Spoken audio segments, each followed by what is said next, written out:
네, 이번에는 전국의 주요 이슈들 함께 정리해 보겠습니다. 오늘은 신현영 전 더불어민주당 의원, 강승규 국민의힘 의원과 함께합니다. 안녕하십니까? 안녕하세요. 네. 자, 이재명 대통령이 잠시 뒤에 임시 국무회의를 열고 광복절 특별사면 대상을 결정합니다. 화면으로 먼저 함께 보겠습니다.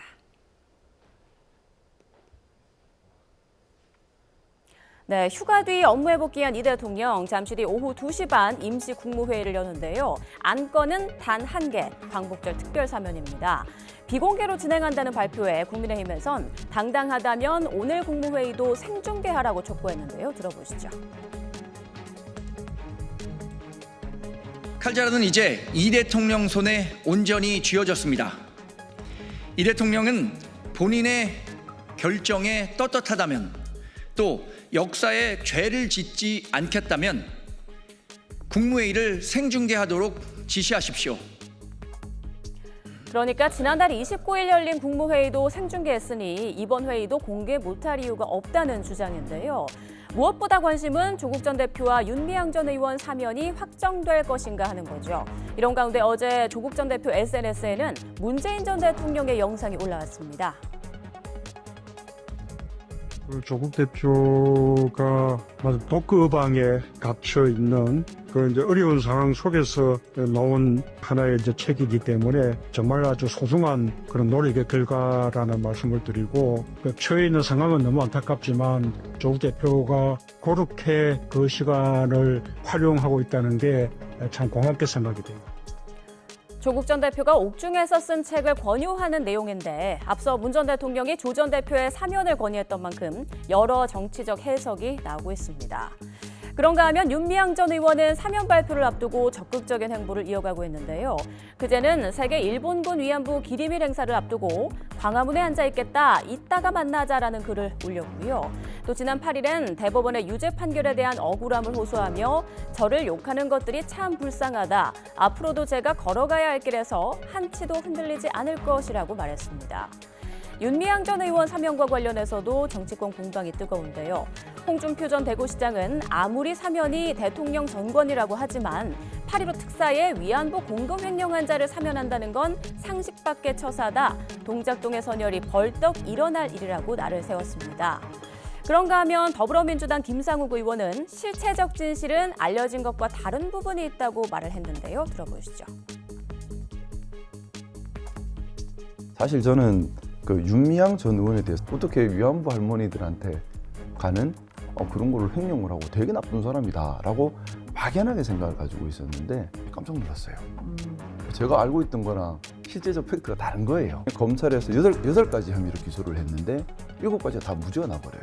이 하나도 비용을 사용하고 나서 영수증을 첨부하면 무죄가 되는데 오래돼서 영수증을 찾다 못 찾아서 못 찾은 거 다 모으니까 한 1,500인가 1,700인가 나온 사안이더라고요. 네, 이재명 대통령 잠시 뒤 오후 2시 30분에 임시 국무회의를 열고 광복절 특별 사면을 확정할 예정입니다. 애초 내일로 예정됐던 국무회의가 하루 앞당겨진 건데 이건 어떤 의미가 있을까요? 아무래도 이재명 대통령께서 휴가를 갔다 오고 나셔서 이 부분에 있어서 고심을 많이 하셨을 겁니다. 이왕 결정할 거라면 빠르게 결정을 해서 너무 사회적으로 분열이나 갈등으로 가지 않았으면 좋겠다라는 면에서 오늘 빠르게 끝맺음을 한다는 의미가 있지 않을까 추측을 해보고요. 이미 조국, 윤미향 그 외에 많은 분들이 지금 사면에 리스트에 올라 있지 않습니까? 그런 면에서는 우리 여권뿐만 아니라 야권의 많은 분들도 올라가 있을 걸로 생각을 하고 대통합의 의미에서 첫 번째 그래도 대통령 임기 때 그런 대대적인 사면을 하자라는 긍정적인 그런 판단이 저변에 깔려 있지 않을까라고 예측해 봅니다. 네. 지금 명단에 이름을 올린 것으로 알려진 인물들이 여럿이죠. 이대로 확정될지 일부 수정이 있을지는 지켜봐야겠습니다만 이 사람만큼은 좀 사면이 부적절하다 이런 인물이 있을까요? 지금 국민들이 의견을 표명하고 있지 않습니까? 대중 혐오가 가장 강한 조국 윤미향 씨 같은 경우 사면 대상으로 거론되면서 이재명 대통령의 지지율이 처음으로 6.8%나 낮아졌습니다. 이것이 국민 여론이고 조국 윤미향 8.15 광복절 특사로 이 두 사람의 이름이 거론되는 것조차 이렇게 대통령 지지율로 바로 연결되는데 아마도 하루 앞당겨서 그 국무회의를 연다는 것은 이런 부정 리스크를 하루라도 먼저 털겠다는 건데 예. 아마 저는 여기부터 다시 시작이 될 거라고 봅니다. 이재명 그 대통령의 지지율 이런 부분에 있어서 조국 그리고 윤미향 씨의 사면이 오늘 또 결론이 난다면 더 이어질 수도 있다. 국민들의 반감이 더 이어질 수 있다. 이렇게 저는 예측합니다. 네, 이 대통령 지지율은 잠시 뒤에 조금 더 자세히 살펴보도록 하고요.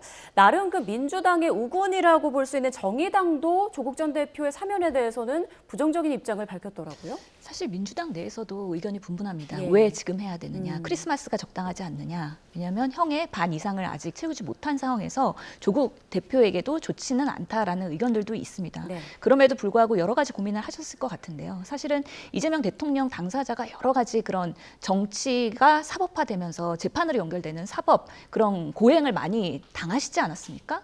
지금 보면은 조국 교수 같은 경우에도 이전에 법무부 장관을 하면서 타겟팅이 된 것이죠. 그러면서 여러 가지 여야의 그런 갈등의 희생자가 된 부분이 분명히 있고 가족까지 탈탈 털리면서 추후에는 무혐의 받은 부분도 상당히 있습니다. 사모펀드를 포함해서요. 그런 부분에 있어서는 이만하면 됐다. 그리고 그만큼의 그런 국민 여론에 있어서 과도하게 탄압을 받았다라는 면에서의 내부에서의 그런 안타까움이 있습니다. 윤미향 의원도 평생 위안부 희생자를 위해서 살아오신 분이거든요. 근데 어느 순간에 비례위성정당으로 국회의원이 된다는 그 이유만으로 사실 이용수 할머니가 문제 제기를 하셨고 그런 면에서 그동안의 삶이 전체가 부정당하는 그런 상황이 됐었는데요. 실제로는 판결 결과에서 보면은 그 회계 부정에 있어서도 개인 계좌와 공적인 계좌를 이 시민단체에 운용을 하면서 일부 분명하게 사용한 부분들이 있긴 하지만 그 외에도 여러 딸이 미국에서 공부하고 있는데 미국까지 쫓아가서 언론들이 취재하려고 했었고요. 남편의 뭐 수원일보 이런 부분들도 탈탈 털리고 했는데 실제로 나온 유죄는 그 사안에 비해서는 미미하다. 그만큼 지난 4년의 의정활동에서의 여러 가지 탄압을 받았기 때문에 우리의 정치가 아무리 갈등이 있더라도 정치의 사법화 이런 부분에 있어서는 이재명 대통령이 그래도 취임 1기에 모든 것을 다 수용하고 가겠다라는 메시지가 있는 것이고 이것은 비단 여권의 대상뿐만 아니라요. 예. 지금 오늘도 기사 나는 거 보면은 박근혜 국정농단의 그런 지금 관계자였던 문홍표 전 보건복지부 장관이 있고요. 뭐 홍한선 전 국민연금 기금본부장 등 그 야권 인사들에 대해서도 리스트를 놀려서 그래도 규격감 있게 같이 통합하면서 큰 틀에서의 정치적인 화합을 꾀하려고 하는 거 아닌가라는 말씀을 드리고 싶습니다. 네, 지금 신 전 의원님께서 말씀 중에 윤미향 전 의원이 고행을 당했다, 타겟팅이 됐다 이런 표현을 쓰셨는데 추미애 의원도 최근 SNS에 사법 피해자 윤미향의 명예를 회복해야 한다 이런 입장을 올렸어요. 이 같은 표현들은 어떻게 보세요? 윤미향 씨 같은 경우 30년 동안 그 위안부 할머니들을 대상으로 봉사를 하지만 반봉사를 한 거 아니었습니까? 그것이 사법 처리가 되었는데 8.15 광복절에 우리 위안부 할머니들을 농락했던 그런 윤미향 씨가 사면된다는 것이 이게 지금 이재명 정부의 첫 번째 사면의 본질이 아닌가 이렇게 보여집니다. 아무리 우리가 뭔가 본말을 전도하려 하더라도 본질이 바뀔 수는 없지 않습니까? 윤미향 씨가 30년 동안 했던 그 본질이 지난번 수사 과정에서 또 재판 결과에 다 드러났고 그것이 유죄가 확정되어서 그것도 4년 동안의 임기를 다 채우면서 소위 말해서 재판이 늦은 거에 대해서 국민적 분노가 컸었는데 그것을 다시 또 사면까지 하는 거에 대해서 많은 국민들이 이해하지 못할 것이다. 저는 그렇게 봅니다. 네. 자, 그런데 문재인 전 대통령이 또 등장을 했습니다. 문 전 대통령 조국 전 대표의 사면을 요구한 데 이어 또 SNS에 조국 전 대표의 저서까지 추천을 했는데요. 글쎄요. 문 전 대통령의 이런 행보에 대해서 여권에서도 좀 부담스러운 입장이 있지 않을까 이런 생각이 드는데요. 아무래도 조국 대표를 사면한다는 것 자체에 대해서 국민 여론은 반반 비등비등합니다. 그렇기 때문에 일부에서는 우려하는 부분도 분명히 있고요. 그렇기 때문에 문재인 대통령이 직접 나서서 그 책임을 본인이 안고 가려고 하는 거 아닌가라는 생각도 해봤습니다. 본인이 예전부터 조국 전 장관에 대해서는 마음의 빚이 있다. 있다라고 항상 얘기하면서 조국 장관이 본인 때문에 그렇게 가족들이 탄압을 받고 여러 가지 그 고행을 했다라는 거에 대한 부채가 있기 때문에 이번 사면에 있어서도 본인이 적극적으로 나서고 그런 부분들이 대통령실에 전달이 되는 과정에서도 이렇게 다 언론에 노출되지 않았습니까? 그래서 사면이 된다면 내가 그 부분에 있어서는 부담을 안고 가 있다는 일정 부분에 그런 과감한 행보이지 않을까라는 생각이 들고요.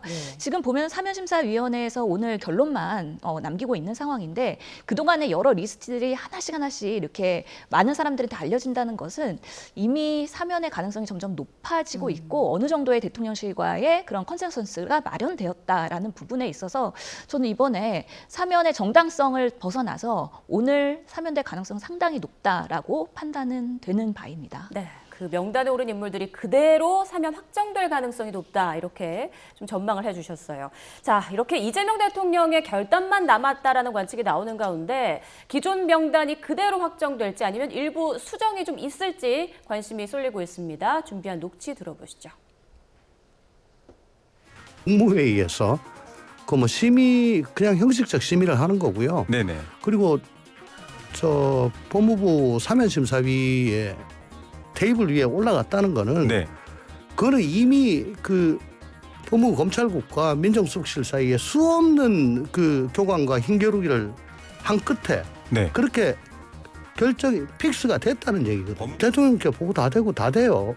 네. 다 거진 다 픽스된 거예요. 네. 근데 그 사이에 뭐 여론이 급격히 나빠진다거나 다른 사고가 터진다거나 하면 네네. 몰라도 그건 그냥 가는 건데요.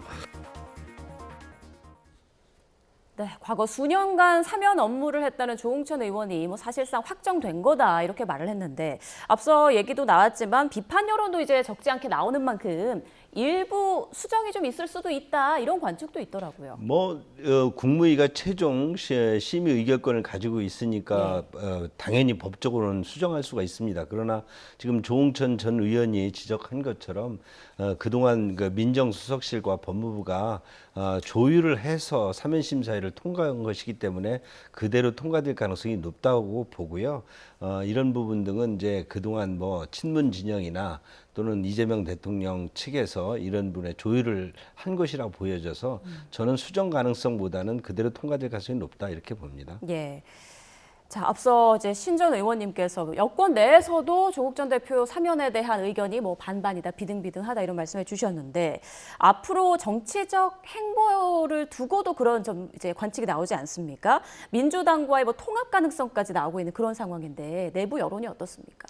아직까지는 지금 이제 정치가 어떻게 흘러갈지는 뭐 생물이기 때문에 예측하기 어려운 부분이어서 이번에 정말 사면이 될 것이냐 아니냐를 가지고 판단을 해야 될 것 같습니다. 예. 지금 민주당에서는 정청래 후보가 막 출범을 했고요. 사실 정청래 의원이랑 조국 대표랑은 사이가 매우 좋습니다. 그렇기 때문에 조국 혁신당과 민주당의 관계를 어떻게 이번 정부에서 가져갈지 여당이 된 상황에서 이재명 대통령과 어떻게 그런 협력 체계를 가져가면서 건강한 긴장관계를 가져갈지에 대한 고민이 분명히 있을 것이고요. 예. 당장 내년에 지방선거가 있고 3년 후에 총선이 있기 때문에 이런 부분에 있어서도 사실은 경쟁이 될 수 있는 부분인데 뭐 이런 합당이나 이런 얘기가 벌써 나오는 거는 너무 섣부른 이야기지 않을까라는 생각을 합니다. 네. 자, 그리고 이 문제도 좀 짧게 짚어보겠습니다. 휴가를 마친 이 대통령 앞에 놓인 과제 중에 또 다른 과제 하나가 바로 주식양도세 대주주 기준 완화 문제죠. 어제 열린 당정협의회에서 민주당은 10억 원으로 그 기준을 낮추는 데 대해서 우려를 전달했다고 하는데 앞으로 좀 어떻게 정리가 될 거라고 전망하세요? 여당 입장에서 민주당 입장에서는 굉장히 부담스러울 것입니다. 이재명 정부가 출범하면서 주가 5천 시대를 약속했는데 이것이 지금 무너지고 있지 않습니까? 그러나 또 정부 입장에서 이재명 정부에서는 첫 정부의 정책부터 이것을 또 수정하는 것이 또 곤란할 것이고 그래서 여당이 민심을 전하는 차원에서 계속 이에 대한 어떤 완화된 입장을 요구를 할 것이지만 정부 입장에서도 또 이것을 완화했을 때 앞으로 그러니까 여러 가지 세제 개편에 대한 탄력 등에 있어서 많은 어려움이 있기 때문에 지금 서로 주저하고 있는 게 아닌가 생각되는데 저는 이 또한 시장에서 많은 이재명 정부가 그동안 내세웠던 겉과 속이 다른 모습이 있습니다.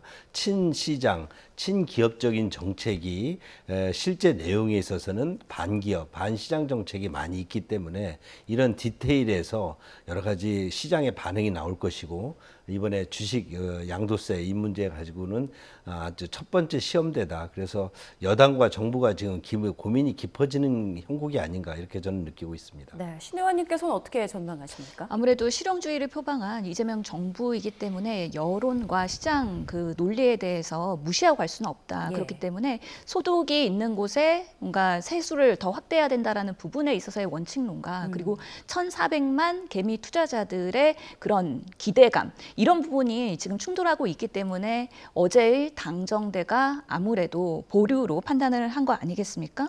정부의 고민이 깊어질 것 같습니다. 왜냐하면 세수 마련의 확보의 방안에 대해서는 기재부에서 고민할 수밖에 없거든요.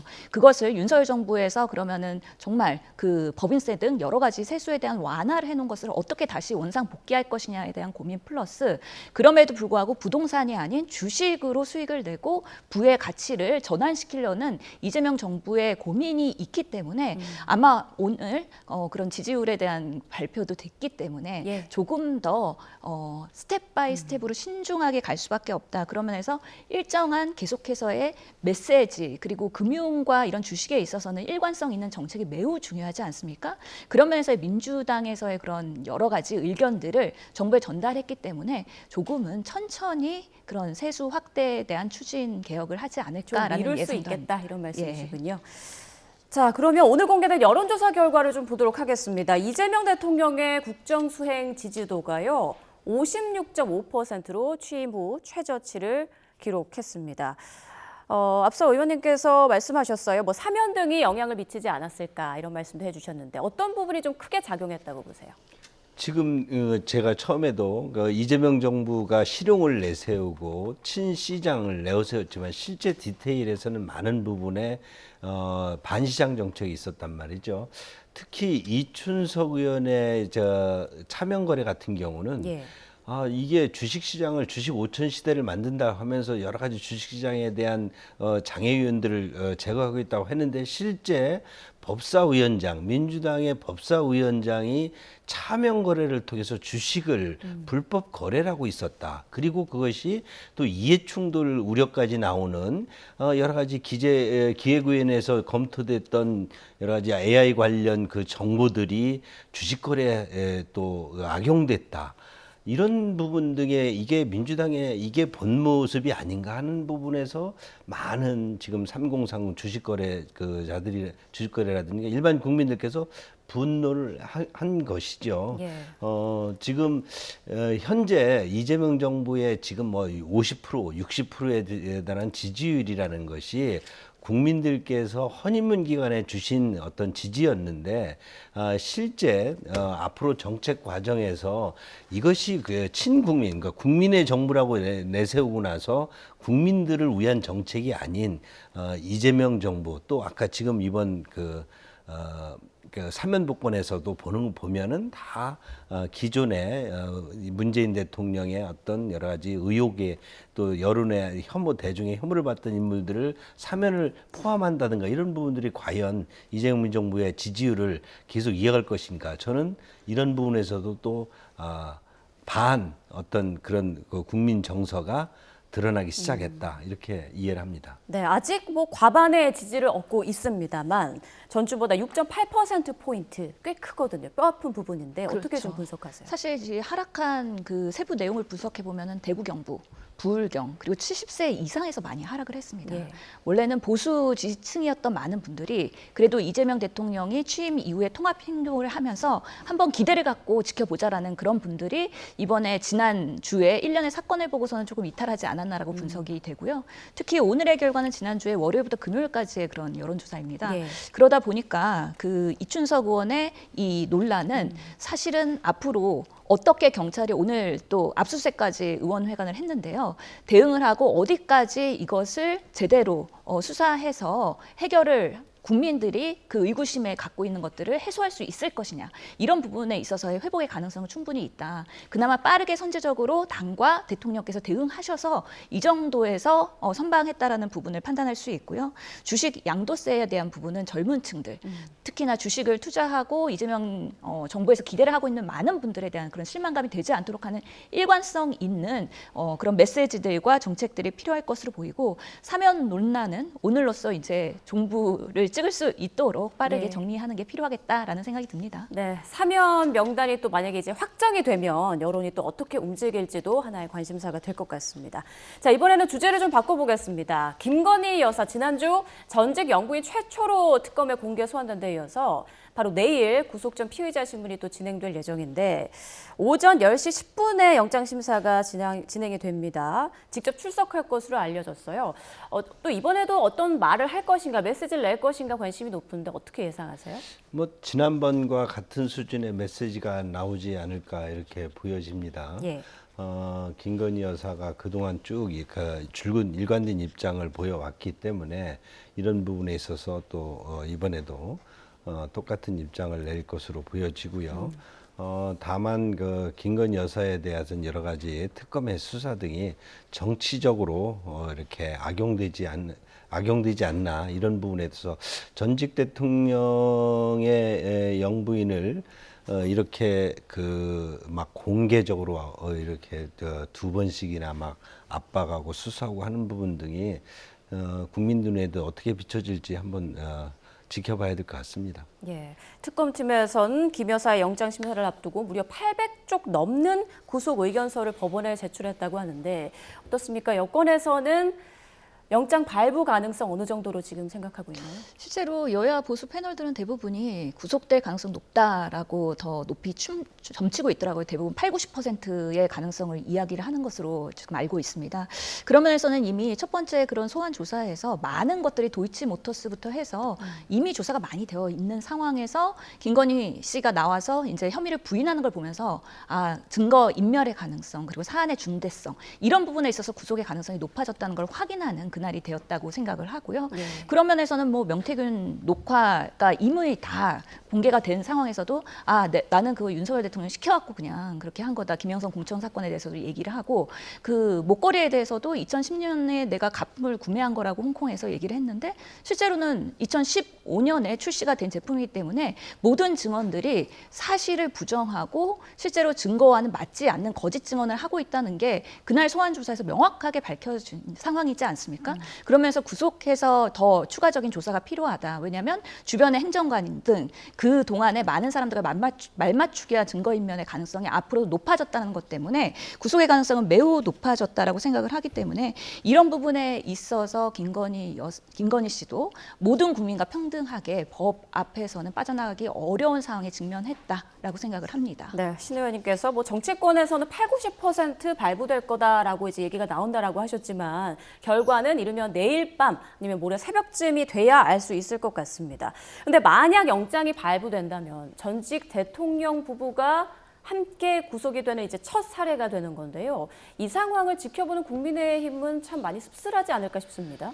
지금 세 개의 특검이 전 대통령 부부에 대해서 가하는 여러 가지 수사를 보면 정치적 그런 어떤 그 목적 그런 것이 굉장히 강하고요. 윤석열 대통령에 대한 체포영장의 경우 대통령은 이미 구금이 되어 있습니다. 구속이 되어서 구금이 되어 있는데 구금되어 있는 대통령도 아직 피의자 신분이기 때문에 진술 거부권도 있고 또 묵비권도 있어요. 권리가 있습니다. 그런 사실상 진술 거부권, 묵비권의 권리를 행사하고 있는 것인데 그것을 강제 구인하려고 하고 두 차례 걸쳐서 지금 나오는 그 보도 내용을 보면 이런 내용 등을 또 일부 다 어떤 언론을 통해서 정보를 흘리고 있는데 내용을 보면 이건 분명히 특검이 불법 수사를 하고 있다. 이렇게밖에 볼 수밖에 없고 대통령 부부에 대해서 이렇게 가혹한 특검이 정치적 수사를 하는 것은 또 다른 나중에 국민적 불신, 저항을 가져올 수 있다. 저는 그렇게 분명히 봅니다. 예. 자, 그런가 하면 윤 전 대통령은 내란 혐의 재판에 이제 오늘도 출석하지 않았습니다. 앞서 보니까 더불어민주당에서는 서울구치소를 찾았던데 그 체포영장 집행 당시에 CCTV 영상을 공개해라 뭐 이런 입장인 거죠? 그렇죠. 그 당시에 사실은 물리적인 구속을 하려고 했더니만 그 윤석열 대통령이 강력하게 저항을 했고 그러면서 뭐 부상까지도 본인들이 주장하면서 이건 형사적으로 문제 삼겠다라는 부분에 있어서 강력하게 변호인단이 주장하지 않았습니까? 그리고 김건희 변호사도 CCTV 공개 신청해야 된다. 뭐 이런 부분에 예. 있어서의 정보 공개 요청의 필요성을 얘기를 했단 말이죠. 그런 면에서 정말 그날의 상황에서 누가 정당하게 인치 구속을 하려고 했고 그 과정에서의 저항하는 윤석열 대통령이 얼마나 강력한 저항을 했는지에 대해서 국민들의 알 권리도 필요가 있다라는 판단을 한 게 아마 민주당에서의 그런 오늘 현장 방문이지 않았나 싶습니다. 윤석열 대통령은 이제는 그래도 김건희 특검에서 구속영장 청구를 한 것이잖아요. 네. 오히려 본인의 방어권을 존중하기 위해서 수사 과정에서 본인이 진술할 건 진술하고 묵비권은 행사하면 되는 겁니다. 그럼에도 불구하고 구속된 상황에서 수사를 받지 않겠다라고 저항을 하는 것 자체는 이제는 모든 걸 다 포기하고 내려놓은 거 아닌가라는 생각 또는 구구 지지자들 윤 어게인을 외치는 많은 분들에게 정치적으로 내가 아직도 이렇게 버티고 있다라는 그런 메시지를 주는 거 아닌가라는 생각이 들어서 일반 국민들이 봤을 때는 비상계엄과 탄핵의 저런 책임을 갖고 있는 윤석열 대통령의 모습으로서는 매우 여전히 실망스럽다라고 말씀드릴 수밖에 없습니다. 네. 자, 윤 전 대통령 지난 1일 체포영장 첫 집행 당시에는 수의도 입지 않은 채 이제 거부를 한 것으로 전해지고 있고 2차 집행 당시에는 의자를 잡고 버틴 것으로 또 알려지고 있는데 강 의원님께서도 당시의 CCTV 영상을 공개할 필요가 있다고 보세요? 지금 저는 그 부분에 대해서 그 변호인단이 윤석열 대통령의 변호인단이 이에 대해서 이제 의혹을 제기하고 있지 않습니까? 불법 수사 여부 등을 반드시 가려야 되고 제가 아까도 말씀드렸지만 진술 거부권, 묵비권은 피의자로서도 당연한 권리인데 이런 부분이 지금 특검의 정치적 수사로 악용이 되고 있다. 그리고 보장받지 못하고 있다. 그리고 이것에 창피주기 또 글로벌한 여러 가지 우리 외교 상황들이 있는데 전직 대통령을 이렇게 완전히 그 어떤 그 모렴치하게 어떤 수사 상황을 공개를 함으로 인해서 여러 가지 2차적인 문제가 있다. 국격의 문제까지도 나올 수 있다 이렇게 보고 있습니다. 예. 특검이 이런 부분에 대한 우리 국격에 맞는 아무리 특검이라더라도 수사에 대해서 전직 대통령에 대한 예우, 피의자에 대한 국민의 어떤 예우를 반드시 지켜야 된다 이렇게 저는 봅니다. 네. 자, 이번에는 국민의힘 상황을 좀 보도록 하겠습니다. 바로 어제 국민의힘 당대표 선거 후보들의 첫 번째 방송 TV 토론회가 열렸는데요. 주요 발언부터 좀 듣고 오시죠. 그 주인한테 총뿌리를 겨눈 행위가 그게 바로 만구 역적이고 대역죄인이죠. 과거 같았으면 삼족을 멸할 정도로 중범죄입니다. 누가 다치거나 어떻게 된 사람이 있습니까? 자기가 뽑았던 대통령, 그 대통령 보고 만구역적이다 했는데 무엇이 만구역적이지? 전직 대통령으로서 품위를 지키고 거기에 협조하는 것이 오히려 더 적합하다. 그것이 보수의 핵심 가치인 이런 법치주의를 지키는 길이다. 그 집행에 있어서는 인권은 반드시 보장돼야 된다고 생각합니다. 그리고 이러한 모든 상황들을 브리핑하는 것은 그 자체가 인권 침해라고 생각을 합니다. 네, 그야말로 탄핵 찬성과 반대 2대2로 구도가 아주 뚜렷한데요. 지금 이런 발언들, 이런 상황들 좀 어떻게 보셨습니까? 부끄럽지만 우리 국민의힘 당의 지금 모습이고요. 예. 저 모습은 이번 전당대회를 통해서 어떤 부분에 국민들이 또 우리 당원들이 진짜 국민의힘 모습이라고 생각하는지 논란을 좀 겪어야 된다고 생각하고요. 저는 이 모습 자체를 이번 전당대회에서 좀 마무리 지어야 된다 이렇게 보고 있습니다. 네, 계엄과 관련해서 김문수 후보는 누가 다치거나 어떻게 된 사람이 있느냐 이런 말을 또 한 번 했고요. 자, 여러 가지 좀 논란이 될 만한 발언들도 나온 것 같은데 어떤 부분이 좀 눈에 띄었습니까? 그렇죠. 지금 윤석열 대통령과 똑같은 주장을 하면서 비상계엄을 옹호하고 있는 게 김문수 후보, 장동혁 후보 아닌가 싶습니다. 장동혁 후보는 본인이 사실 비상계엄 해제에도 그런 표결에 참여한 분으로서 어떻게 이렇게 왔다 갔다 하는 그런 입장으로서의 당대표 후보에 나왔는지 참으로 정말 생경한 상황일 수밖에 없는데요.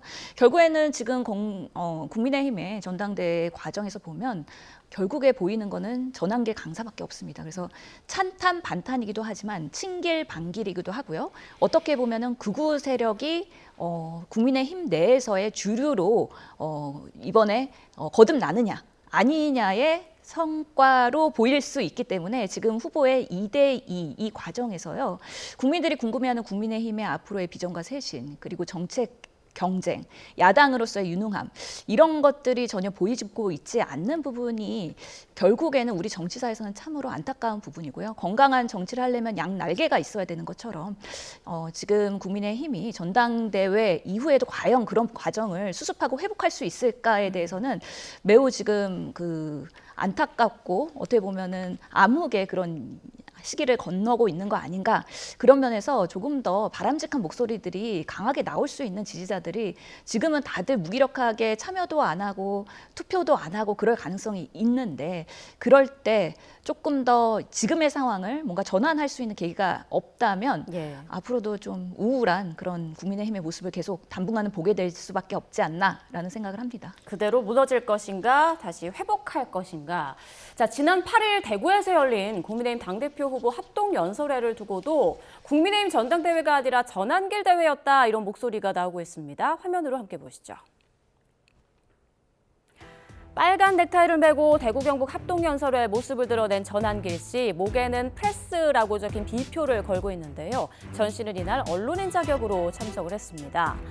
기자석에 앉아있던 전 씨는 연설을 지켜보다가 김문수, 장동혁 등 이른바 반탄파 후보들이 연설에 나설 때면 손뼉을 치면서 잘한다라고 외쳤고요. 조경태, 안철수 등 찬탄 후보들이 연설할 때는 배신자라고 목소리를 높였습니다.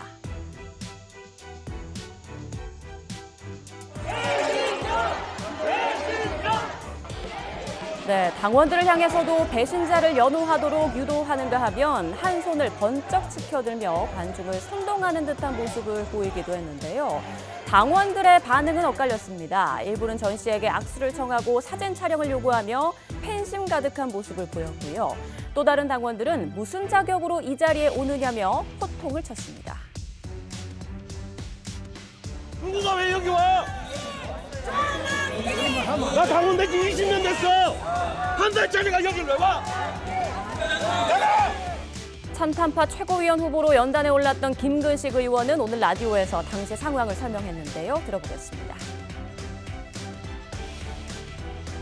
갑자기 자기가 일어나서 자기 흥분해가지고 자기 지지자들 모아서 배신자를 외치면서 저만 한 게 아니고 그다음 조경태 의원 할 때도 배신자 외치면서 소란스러워서 연설을 방해했고 그래요? 안철수 의원이 맨 마지막에 했는데 그때는 다 지지자들 나가가지고 썰렁했어요. 이게 무슨 짓입니까? 그 윤석열 대통령을 탄핵했다는 이유로 배신자로 몰아가는 것은 조폭 양아치의 전 논리라고 생각합니다.